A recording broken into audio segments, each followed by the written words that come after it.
now has consequence that comes in the forms of delay in the delivery of their consignment, and sometimes once the goods are delayed, then we have its associated cost that comes with it.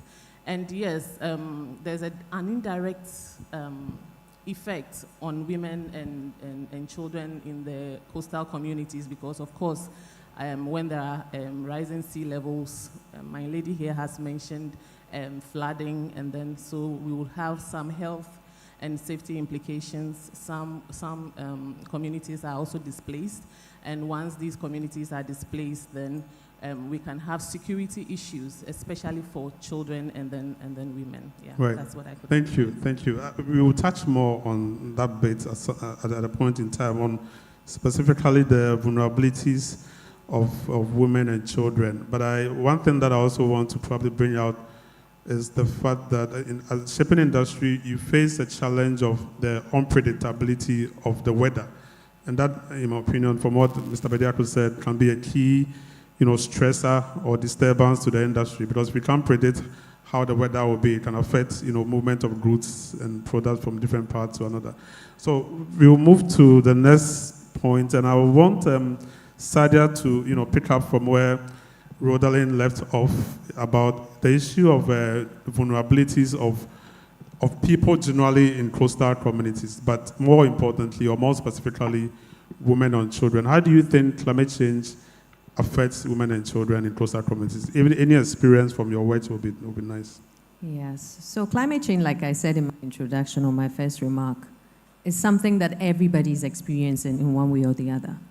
But one thing that we notice with climate change is that it is not gender neutral, in that it affects some people, countries, various factors actually determine the extent of the impact on each particular entity. So you realize that even across countries are not experiencing the same kind of impacts. In the same way, when you come locally, or even in the household, men and women are impacted differently. Now, the reason why this difference comes in is because of existing inequalities we already have. Now, in the instance where you need to adapt to climate change adaptation needs technology, it needs knowledge, it needs skills. When you look at men and women at the local communities, there is an imbalance in terms of how these skills, how this knowledge is distributed between men and women. So this places women at a disadvantage. When it comes to children also, obviously, physically, children are very vulnerable. Their size, even if there's a flood right now, they can't run. So for children, it's a non-starter. They are definitely low on the chain. But when you take the two adults, men and women, a number of inequalities make women disadvantaged. And that's one of them that I mentioned. Low illiteracy rates means that women have less access to information. They have less access to financial capacity, technical capacity to be able to adapt, to be able to, to invest in things that they need to help them survive and adapt to climate change. Other things like ownership and access to natural resources, even we realize, is very much gender dependent as well. Yep. In certain areas, women, for access, I realize that through my work, I realize that access is usually not an issue. It's control. Yeah. And decision-making that the change or the difference really lies. So you have access, both men and women having access to these resources almost equally in most parts of the country or along the coast. But when it comes to who takes decisions on what benefits come from these resources, how they are used, how they are distributed, who has control over decision-making on what this land can be used for, the women are always mostly left behind or at the bottom of the chain. So these factors make women more vulnerable to climate change because their capacity to be able to adapt, to be able to be resilient is reduced because of these inequalities. So that is why women seem to be more disadvantaged. But generally, climate change is affecting everybody. It's just that it's not affecting everybody equally because of existing inequalities. Excellent. Yeah. Thank you so much. In fact, some of the work that I'm doing currently in coastal Ghana, more specifically in Dansoman, in Mumford, and in Keita, where I'm looking at climate change and diarrhea prevalence. I'm realizing from the study that children tend to be more impacted, and even women. The data from the Ghana Health Service shows that, and we all know that when it comes to diarrhea diseases, children tend to be more, and these are due to more increased flooding in the communities, poor sanitation conditions, which we believe are issues that can also be linked to the shipping industry and more. I'll just move on to Rodalyn again. Just hold on with the mic. And then, Rodalyn, do you feel that in terms of international agreement or protocols more generally that aims to respond to climate change, do you feel these are also helping to address the needs of women and children within our coastal communities? Yes, to some extent. I would like to, first of all, look at what the agreements and the conventions that are in place that are looking at reducing the impact of shipping activities on the community. You can look at some conventions like the MAPOL Annex 6, which is looking at basically reducing the emissions that these ships produce, and also trying to reduce in the sulfur cap 2020, which is also looking at reducing the sulfur content that fossil fuels produce. So there has been a lot of efforts by the international communities to regulate this sector. And for us in the shipping community, the consequences has been that we have been incurring more costs because ships will have to now, let's say, add on or use cleaner fuels. Originally, their ships are made to use other fuels, but now they have to adjust or construct new ships just to be able to meet these standards. But then I said to a certain extent, because it does not really address all the concerns and all the issues that are there, or all the concerns that these coastal communities are facing.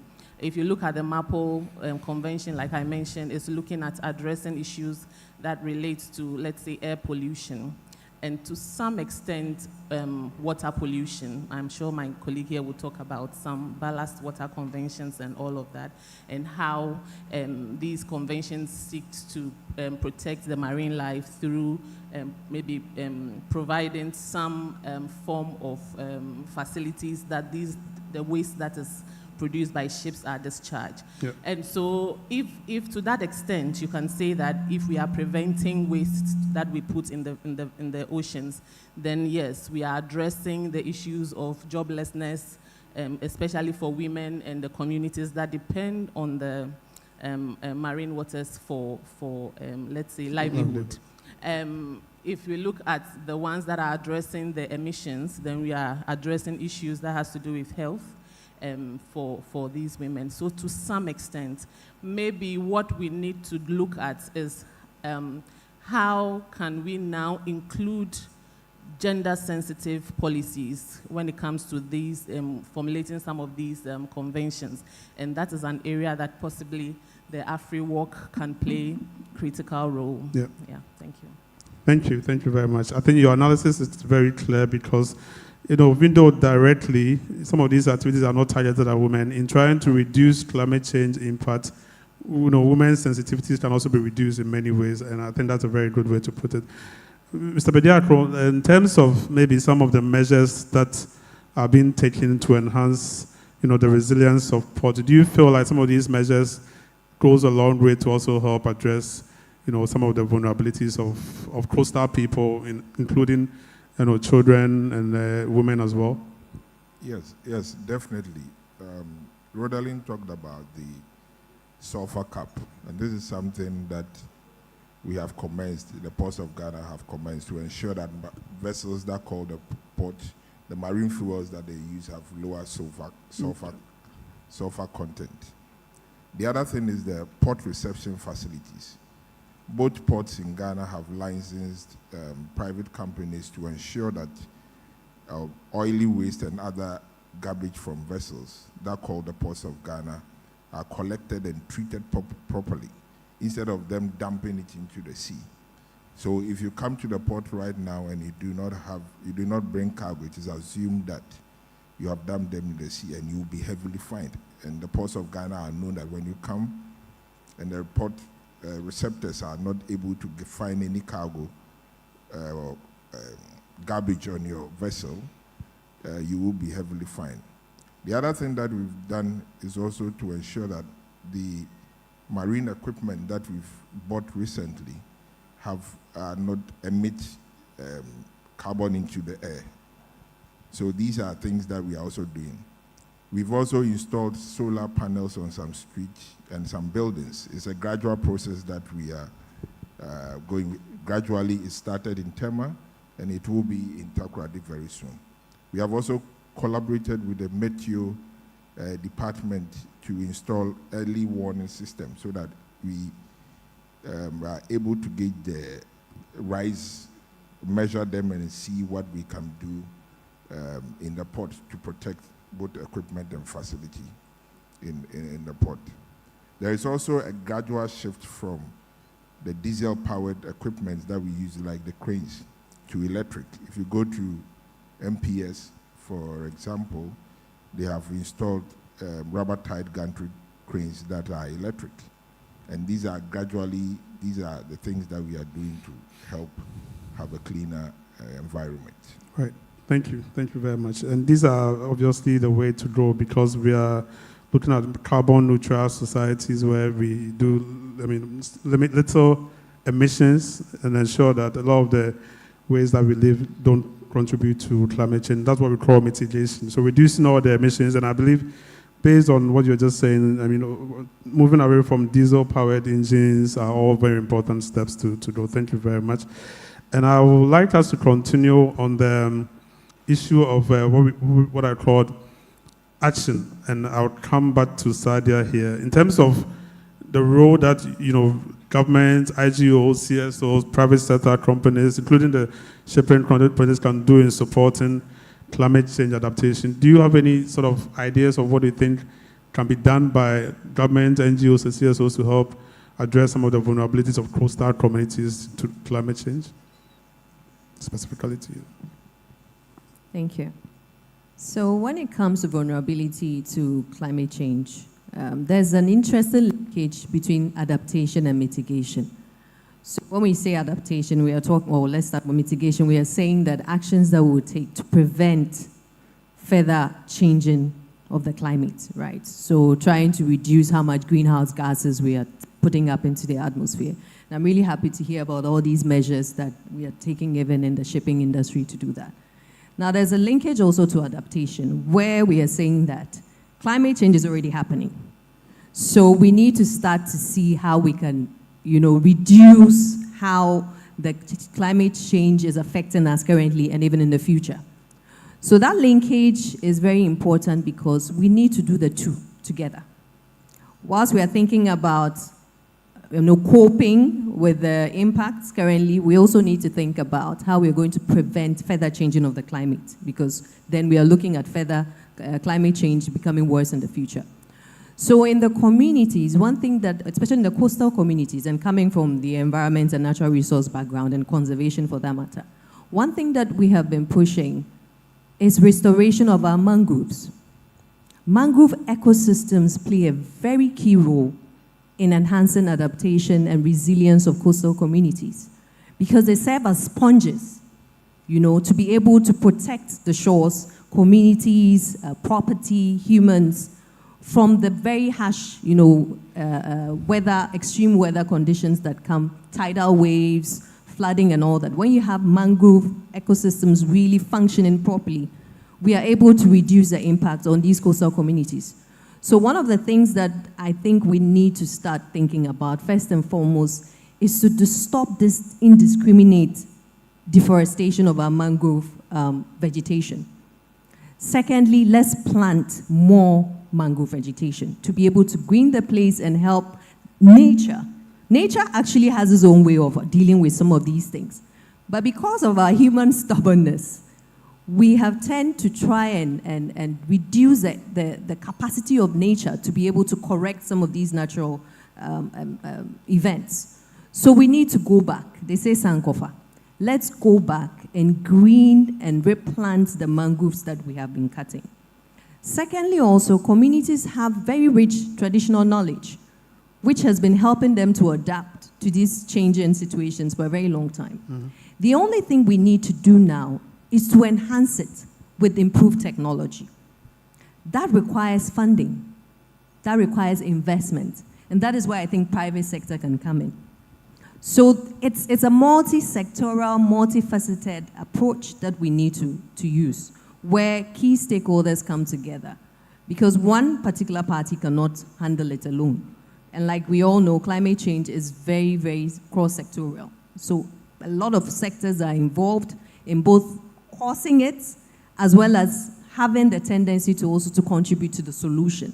So we have to come together, bring our resources together, and be able to empower the various stakeholders. So right from the bottom up, top down, All right. policy level, communities, women, NGOs, government. I think government also comes in with policy in terms of creating the enabling environment so that even investors can come in and get that enabling environment to be able to invest in some of these technologies. So that is where I think we can start.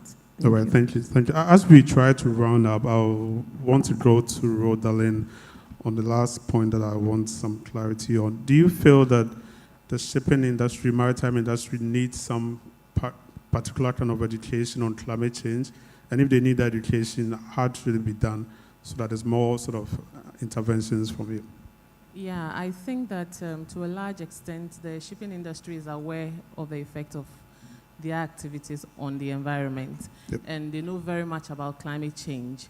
What I would like us to rather do is to have a talk more on how our activities are affecting coastal communities. And then especially our topic, it has to do with women and children. There is a lot that groups like yours could do, and even for the Afro Walk community could also do. There is the need for what I would call the collaborative planning. And I think in my earlier submission, I had mentioned that there is a need for us to be more intentional, especially with policy formulation and coming up with conventions, so that we would have the gender perspective. We would have we would also bring to the table how our activities are affecting women and children in the coastal communities. So we would need more policy advocacy. We would need some form of innovation and more of engagement and education, yes. And that must be done by the community. And I'm sure most of us in the industry has some, what we call the CSR. Yes, yes, corporate social responsibilities. And most of our these activities could be targeted to these vulnerable communities. So there's a lot we need to learn. There's already a lot that the shipping industry knows. Our regulations are taking care of it. But for us to be able to address the issues of children and women and how these affect them, then we must have more, we should be speaking more, and we should collaborate to plan some of these policies together. Excellent, thank you. I don't know whether Mr. Bediako has some closing remarks. Yeah, I think global climate change is with us. Global warming is with us. There's nothing that we can do about it. And for the topic that we are discussing, especially to the more vulnerable women and children, I think, like Rodalyn and Sadi said, more collaborative efforts with key agencies, both state and private, like hers, should come together to ensure that policies are developed to be what? To help alleviate some of the challenges that the vulnerables in the societies are facing. The other thing is that I think we need to go back to the school, collaborate with the schools, and develop a curriculum. Because it's something that it looks like it's missing, especially in this part of the world. You go to Europe, you go to America, you go to Asia, you realize that these young children are very much aware of the things that contribute to global warming. But for this side of the world, we are not. You see the kids, they are talking about different things. So I think we need to collaborate with educational institutions and develop a curriculum to be able to, teach them whilst they are young. So as they grow up, whatever they do will not harm the environment. All right, thank you. Do you have anything you want to say before we close the discussion? Yes. Thank you. So in regards to women as well, I'd say that one thing that we've also noticed is that the participation of women in decision-making is low mostly in these communities because when we are even engaging, we do not engage them or provide an opportunity for them to actively and effectively engage. Why do I say that? You are engaging or you're organizing an engagement with local communities, and then you're having it at the time of the day that the women would be at home cooking. So they would not be at the sitting. You are not creating an environment where the women can comfortably come with the children, to sit and listen to the engagement, and so they will not appear. So we've had this need to appeal to stakeholders who try to reach out and engage with communities and provide an opportunity for women to be at the decision-making table, to be considerate about some of these factors that prevent women from actively engaging. So there are other avenues that you can use. We actually have communities where they have this community centers where you can be in your home and you'll be listening to whatever it is that is happening. There's a radio, community radio or something like that, where the information is being passed on, and the women are able to listen as they are at home doing whatever it is that they need to do. So some of these things may seem trivial, but really if you go into it, you realize that some of the women are not able to participate in some of these discussions, to let their voices be heard, right, to learn, and to be able to take up some of these technologies because they are not able to engage effectively. So in order for us to be able to get women involved and to be able to bring their interests to bear, we need to really consider also how we engage and what enabling environments we provide for them, considering their social, roles as well. Thank you. Thank you very much, panelists, for your time. I think one of the key things that I take out from this discussion is the fact that the shipping and maritime industry contributes to climate change, but at the same time, it also has an important role to play in addressing climate change impact. And also, we all agree that women and children are disproportionately affected by the impact of climate change. And so a call to action will be the industry and practitioners need to look at some intervention that goes to the core of these issues and also that directly addresses everybody's concern, but also more specifically women and children in our communities to ensure that we can all have a good life and improve our well-being. So thank you very much again for being here, and I'll get back to Jackie. Thank you very much, Dr. Yao Agyemang-Boafo, Senior Research Fellow at the Center for Climate Change and Sustainability Studies, University of Ghana. Thank you and your panelists very much. So there's our corporate social responsibility cut out for us. We know what to do to support local communities, build resilience. We have to go to the schools as well. So all of your support is needed as we fight climate change. Ladies and gentlemen, with that, we come to an exciting part of the evening, dinner. Dinner is ready and about to be served. We're going to go according to tables, which the ushers will show us how. In the meantime, we've got plenty of music for you. We've got the Playboys Band. We've also got Priscilla, who will entertain us to some classical music. Is Priscilla ready? Prissy, you ready?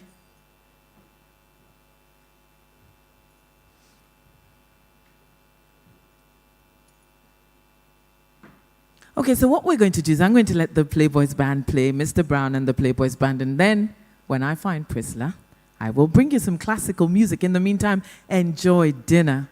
Bon appétit à tous.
sunshine day. Everybody do what you're doing. Your smile will bring a sunshiny day. Everybody, do what you're doing. Smile will bring a sunshine day. Everybody, do what you're doing. Smile will bring a sunshine day.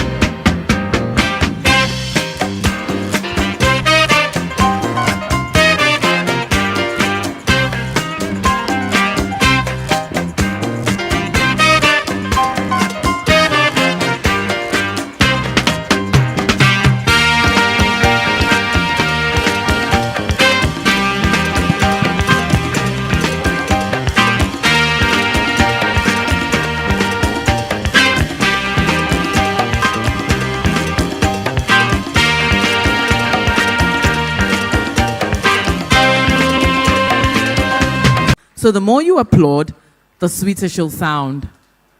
We're ready. What are you doing for us? How many songs are you doing? 2. Oh, you're doing 2? Okay. What and what? Ave Maria, and then You Never Walk Alone. So Ave Maria and You'll Never Walk Alone, ladies and gentlemen. Priscilla.